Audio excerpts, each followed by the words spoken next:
रोडपालीतील रस्ता बंद, प्रस्तावित डम्पिंग ग्राउंड आणि विविध नागरी समस्यांविरोधात येत्या 30 जून रोजी पनवेल महानगरपालिकेवर पक्षविरहित भव्य मोर्चा काढण्यात येणार असल्याची घोषणा माजी महापौर जगदीश गायकवाड, सुदाम पाटील आणि विद्या गायकवाड यांनी पत्रकार परिषदेत केली आहे। यावेळी नागरिकांनी मोठ्या संख्येने मोर्चात सहभागी व्हावे असे आवाहनही करण्यात आले।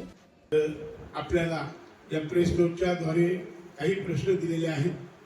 त्या पुढे जाऊन सांगतो की मूळ प्रश्न आहे की रोडपाली गाव, या गावात जाणारा जो रस्ता आहे तो रस्ता विकला आहे। आमच्या सुदामशीच्या भाषेमध्ये तो रस्ता विकला आहे, तर तो रस्ता आम्हाला खुला करून द्यायचा आहे।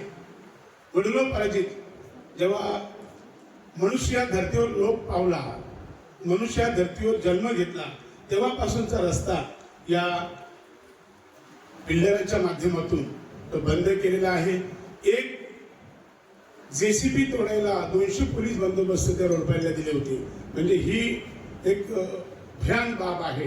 म्हणजे पोलिसांना पुढे करून जनतेला, स्थानिकांना घाबरवून अशा पद्धतीची ही भूमिका जर हा प्रशासन घेत असेल तर ही मतलब खेदजनक बाब आहे। मला या ठिकाणी सार्वजनिक ठिकाणी डम्पिंग ग्राउंड, सार्वजनिक ठिकाणी डम्पिंग ग्राउंड नियमामध्ये किमान 500 मीटर वसाहतीपासून दूर असावा, म्हणजे अर्धा किलोमीटर।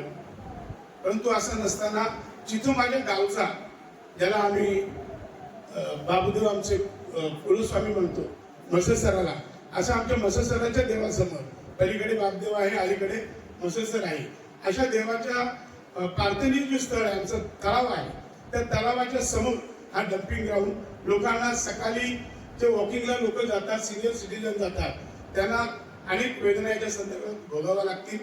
डासांचं प्रमाण वाढेल।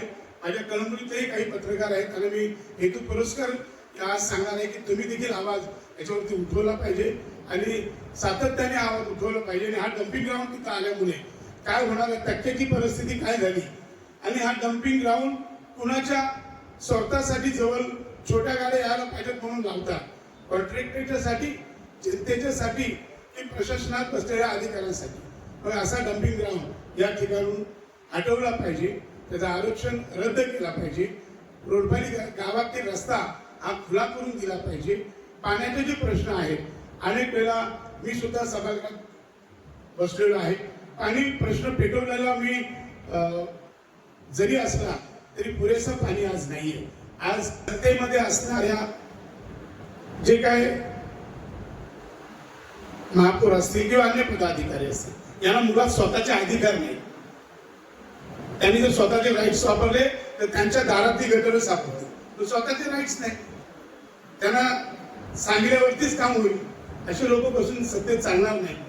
आणि म्हणून हा जो मोर्चा आपला आहे, तो मोर्चा त्यासाठीच आहे की आपण म्हणतो, ज्यावेळेस मी सभागृहात होतो, तुम्ही साऱ्या पत्रकारांनी पाहिलं आहे, हे आयुक्त कोणताही आयुक्त असेल त्याला प्रत्येक प्रश्न जाब विचारले आणि प्रश्न सोडवून घेण्यापर्यंत आपण। आता यावत मित्र दाताची सभागृहात तुम्ही बघा, सभागृहात कोणच बोलत नाही। मी सत्तेत असून सुद्धा सत्तेला वाईट करण्याची ताकद ठेवणारा मी कार्यकर्ता आहे।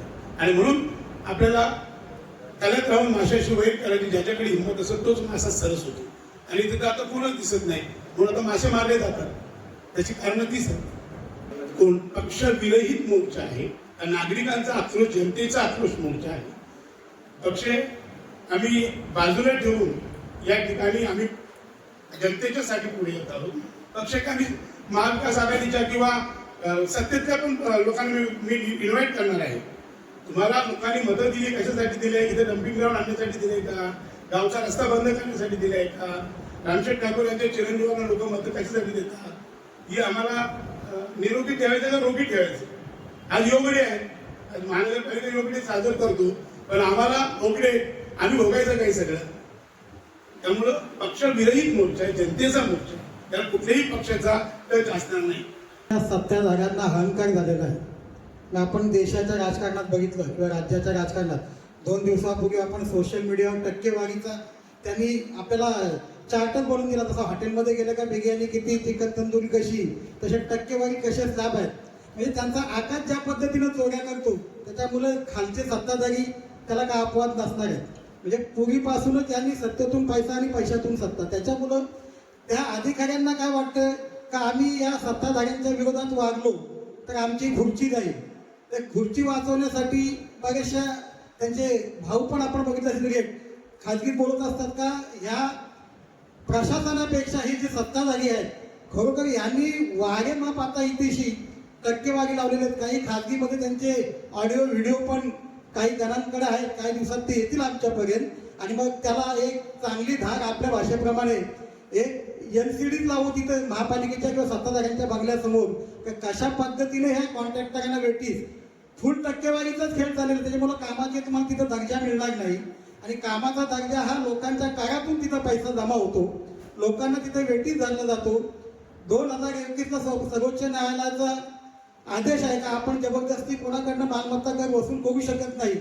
परंतु सत्तेमध्ये बसलेल्या लोकांना एवढा अहंकार झालाय का तुम्ही कितीही मोर्चे काढा, आम्ही तुमच्या घरांना टाळ्या लावू पण तुमचा मालमत्ता कर घेऊ, परंतु बाजूच्या महापालिकेमध्ये असणारे टॅक्सेस आणि आपले फार तफावत आहे. तो जरी आज इथे विषय नसला तरी येणाऱ्या काळामध्ये आता आमच्याकडे ह्या सत्ताधारी आणि प्रशासनाच्या विरोधात रस्त्याची लढाई लढल्याशिवाय दुसरा पर्याय नाही. कारण लोक पण एकदम झोपलेल्याला उठवता येतं पण त्यांनी झोपेचं सोंग घेतलेलं आहे.